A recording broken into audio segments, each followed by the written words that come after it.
Calm seas and good fishing in Ocean City, Maryland. Imagine the frustration of being stuck at the dock, unable to set sail due to relentless winds and rough seas. That was our reality in Massachusetts, but back in Ocean City, the story was entirely different. The waters were serene, the winds gentle, and the fish, well, they were biting. Captain Sean Gibson of the Wound Tight kicked off the day with a triumphant report. His crew not only released a white marlin, but also reeled in a stunning 68-inch bluefin tuna. Talk about a successful day on the water. Meanwhile, Captain Chris Witkowski and the crew of the Spring Mix 2 had their own victories, bringing in 11 hefty yellowfin tuna from the canyons. And let's not forget the anglers on the Morning Star, with Captain Monty Hawkins. They enjoyed smooth seas and a fruitful day catching seabass and flounder. The ocean that morning was a sight to behold, calm as could be, with dozens of bottlenose dolphins playfully swimming within the first mile. It was a scene straight out of a dream. But here's where it gets controversial: the water conditions were a bit of a puzzle. A short, close-period groundswell hinted at winds elsewhere, possibly the same winds we'd experienced the day before, now pushing offshore and south. Water temperatures fluctuated, dipping to 74 degrees before climbing back to 79, and then 81, as we set out to hunt for mahi. Despite having clear, green water on Wednesday, and catching a few mahi before the wind picked up, the southerly winds from Thursday seemed to have pushed murky, pea-soup green water offshore. And this is the part most people miss. The Chesapeake waters are reportedly suffering from hypoxia, low oxygen, due to spring rains. But here's a thought: could the decline in oyster populations be a bigger factor? While there's been progress in oyster restoration, especially with the addition of rock to Maryland's approved oyster substrates, the deep green sea we witnessed suggests we need a lot more oysters. A whole lot more. Unfortunately, fishing for mahi was a bust. Even in spots where we'd had success just days before, the water was so green we couldn't see our baits 3 feet down. Captain Dave confirmed this green water stretched all the way to the Baltimore Canyon. We made a few drops for seabass between mahi stops, but they seemed sluggish, likely still cold-shocked. We managed to catch a few, and I was lucky enough to snag a sashimi dinner's worth myself. The bite was light, almost tepid. We also spotted a couple of red hake ling and a few fluke. Several days of east wind could potentially fix the situation. We are hoping the forecasted easterlies for Tuesday and Wednesday will do the trick. Tomorrow, we'll focus more on flounder. But here's a question for you: do you think the decline in oyster populations is the primary cause of hypoxia in the Chesapeake waters? Or are there other factors at play? Share your thoughts in the comments. We'd love to hear your perspective. Cheers. Monty. Sashimi my Wade raw sliced seabass with gochujang hot and sweet Thai chili, soy, wasabi and seaweed salad, Flounder fishing success in Ocean City, Maryland, July 2025. Imagine casting your line into the calm, inviting waters of Ocean City, Maryland, only to feel a sudden, thrilling tug, flounder are snapping, and the fishing scene is buzzing with excitement. But here's where it gets even more intriguing. While the heat and humidity might deter some, the light winds and flat ocean conditions have created the perfect storm for anglers to reel in impressive catches.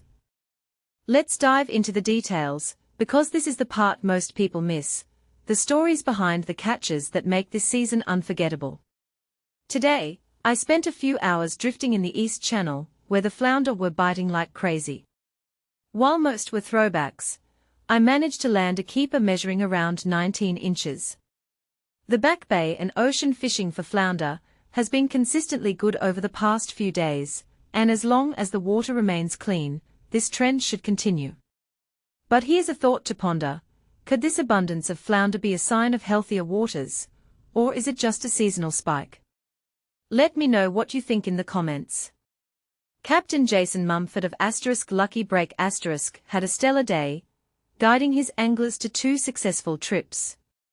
This morning, they hauled in some nice croaker, and 2 keeper flounder measuring 18.5 and 21.5 inches. The afternoon was even more impressive, with a pile of keeper flounder, the largest tipping the scales at 23.5 inches. Asterisk asterisk, and this is the part most people miss, asterisk asterisk, consistency like this doesn't happen by accident. It's a testament to Captain Mumford's expertise, and the prime conditions we're seeing this season. Over at asterisk Saltwater Adventures asterisk, Captain Tony Batista treated his crew to a fantastic day of ocean fishing. They reeled in some triggerfish and 6 keeper flounder, proving that diversity in catches is part of the thrill. Meanwhile, the asterisk Miss Kathleen asterisk, fishing out of Bahia Marina, had a standout trip to the jackspot. Anglers there jigged up sea bass and some impressive keeper flounder, showcasing the versatility of local fishing spots. Captain Sean Gibson of the asterisk Wound Tight asterisk reported some of the biggest sea bass he's seen this year, with limits up to 18 inches, and a full limit of blue line tilefish. Asterisk asterisk, but here's where it gets controversial, asterisk asterisk, are these larger sea bass a sign of rebounding populations, or just a lucky day? Share your thoughts below. The crew of asterisk Boss Hog asterisk, led by Captain Brian Porter, followed up their impressive Ocean City Tuna Tournament performance with a fantastic day of yellowfin tuna fishing. And let's not forget Joe Marquardt, who caught and released a 20-inch striper at the Verrazzano Bridge this morning during the slack tide. It's moments like these that remind us why fishing isn't just a hobby, it's a passion. So, whether you're a seasoned angler or just starting out, now's the time to grab your gear and hit the waters of Ocean City, Maryland. The flounder are snapping, the conditions are perfect, and the stories waiting to be told are endless. What's your best fishing memory? Drop a comment and let's keep the conversation going. Epic flounder catch and Marlin adventures in Ocean City, Maryland, fishing with the pros. If you've ever wondered what it's like to chase summer flounder in the choppy waters of Nantucket Shoals, let me paint a picture for you. Imagine a day where the wind howls, the rain pours, and yet the thrill of the catch keeps you grinning from ear to ear. That's exactly what unfolded recently aboard the KTB with Captain Gordy, Kevin Twilley, Mike, Micah, Chris, and Zach. Their mission?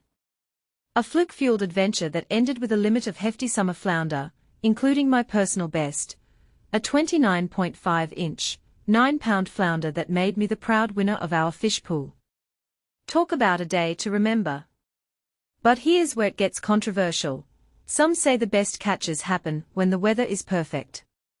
Yet, as we'll see, the real action often unfolds in the most unpredictable conditions. And this is the part most people miss. Fishing isn't just about the fish, it's about the stories you collect along the way. Speaking of stories, the crew of the Marlin with Captain Mark Hughes had their own tale to tell. While the kids reeled in 2 white marlin and a yellowfin tuna, the Hughes clan proved that even a family outing can turn into a record-breaking day. Meanwhile, the Boss Hog, led by Captain Brian Porter, faced a different kind of challenge. Their day was packed with yellowfin tuna hauls, but not before a dramatic photo session in the pouring rain at Sunset Marina. And let's not forget Captain Jason Mumford of the Lucky Break, whose flounder-filled trips left clients beaming. But the real drama unfolded on the Morning Star with Captain Monty Hawkins. Picture this: dark grey skies, intermittent drizzle, and a forecasted 10-knot wind that turned into a near 20-knot gale. It wasn't ideal, but Monty and his crew pressed on, navigating to Ringmaster's Reef Group's newly sunken barge. There, Mama Sarah and Jonah deployed a small block unit on the concrete deck, a first step in what promises to be a series of exciting ventures. From there, the team headed east, braving heavy rain and wind that made for a saucy summer day. The fishing? Well, it was a mixed bag. Some spots, usually reliable, yielded nothing. Others offered small fluke, red hake, throwback cod, and a few keeper sea bass. Carlos, working solo on the Saturday rail, didn't even take a photo, probably because he was too busy battling the elements. By 11:15, the SSE winds began to shift to SSW, and the seas calmed just as they anchored near a large wreck. While the bite didn't improve, the crew likely appreciated the break from the storm. Amy, at least, had a victory to celebrate with her pool-winning seabass. The rain held off during fishing hours, only to unleash a monsoon when they returned to shore. Will they try again tomorrow? Monty says yes. But here's a question for you. Do you think the wind and rain made the day harder, or did they somehow help the fish bite? Share your thoughts in the comments, because this is where the real discussion begins. After all, fishing isn't just about the catch, it's about the people, the weather, and the endless debates that make every trip unforgettable.